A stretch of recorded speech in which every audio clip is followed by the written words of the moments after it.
台北市中心一座近乎26公頃的綠洲，這裡有6000多棵樹木，四季花開。走近一看，這裡還是無數動植物們共同棲息的家。但你可能不知道，腳下這片土地曾經讓人不願久留，是光禿禿、充滿臭味及蚊子，還被稱為泥巴公園的地方。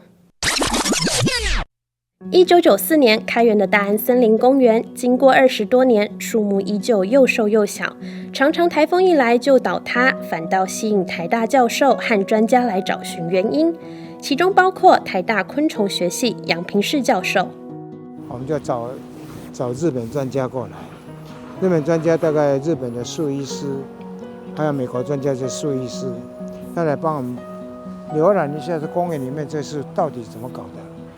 那時候大概有6000多棵樹了，然後就找其中的6種樹，把樹根挖出來。為什麼長不高、長不大？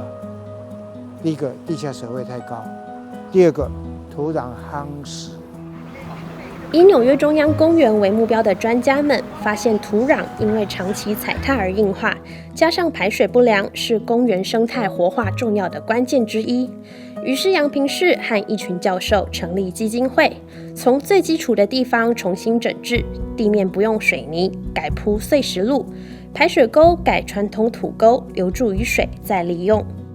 我如果挖水溝的旁邊能不能把雨水留下來，終於鋪滿，我的設施盡量不用水泥，最基礎的那個生態工法做的，然後也沒有水泥路就石子路。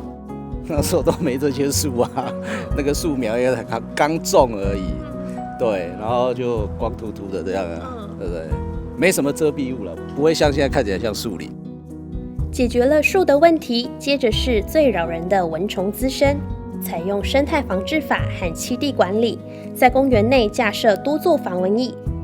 這個公園10幾年來沒有用任何一滴殺蟲劑來對付蚊子。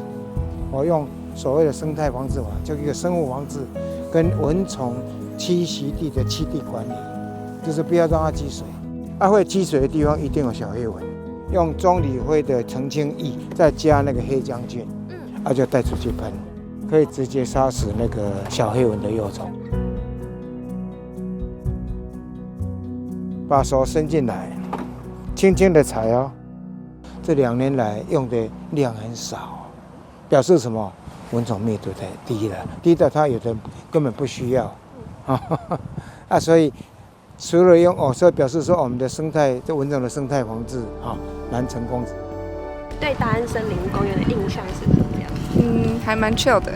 所以之前就來？對，我之前都會來這裡，但主要都是野餐，覺得蠻方便，而且蚊蟲比較少。公園轉型，生態復育，讓更多人願意走進這座森林。現在還能近距離觀賞鳥類，成了獨特觀察點。上面做草的那個是暗光醮，就是夜鷺夜鷺現在有沒有灰色背的？第2層大概是黃頭鷺，黃頭鷺黃的。最底下這一層大概是白鷺，白鷺有大白鷺、小白鷺。每年的話呢，只要鳥類一走，就帶志工上面去清。有鳥糞的，就是把它除到土裡面當肥料。所以最近幾年的話，就是把這塊區塊解決之後，來賞鳥來這邊活動更多。野生動物願意來這裡休憩，代表生態棲地環境變好。園區內的活水飛輪，讓運動結合水循環，更成為都市裡的自然教室。踩了之後，它會強迫它制造水流，水流的過程中的話，帶動裡面溶氧會增加。生活在裡面的這些生物可以獲得氧氣，有時候鳳頭蒼蠅也會利用這個地方來洗澡，那更多的鳥會來這邊喝水，所以是蠻好的觀察野生動物的一個地方。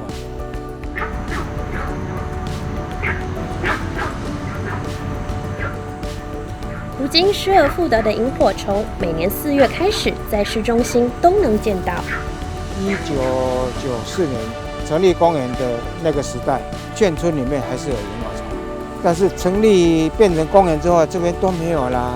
我們說有沒有可能就是再恢復一點，讓螢火蟲回來？所以我們說，來做點試試看。水要乾淨所以我們把這個雨水留下來，這水都很乾淨第二個，我們在營造過程中，我會告訴民眾我在這邊要把螢火蟲再帶回來，所以我辦了蠻多的環境教育活動。2015年環境評估棲地營造設計全世界第一盞螢火蟲燈，隔了1年，螢火蟲回來了。這個燈如果是水銀燈的話，螢火蟲不敢過來。把燈改造一下，變成螢火蟲燈。螢火蟲燈是紅，是帶點紅、帶點黃的顏色的，590 nanometer 的，哦，所以打燈的時候，螢火蟲活動，這樣可以活動，飛來飛去。這是10幾年來一步一步累積的成果，但這座公園僅靠志工們的維護，力量還不夠。民眾看到松鼠很可愛，看到人很可愛，會去餵，但是呢，這裡面已經有松鼠已經有足夠食物，這些鳥類也有足夠天然食，不能再餵了，拜託。我每一次看到很多人都能夠，還有蠻多鄰里族的不方便的在這邊活動，我覺得蠻溫馨的，因為沒有蚊蟲問題嘛，所以它就直接可以躺在草地上，那種舒適的感覺，那就是我在國外所看到的情形一樣。所以我是覺得台灣不是不能，就是我們要不要努力去做。那希望大家把大安當作一個觀摩的地方，我們可以把我們做過的一些經驗分享給大家。一座公園從荒地變成都市之肺，螢火蟲在夜色裡替城市點燈，讓城市與自然共存。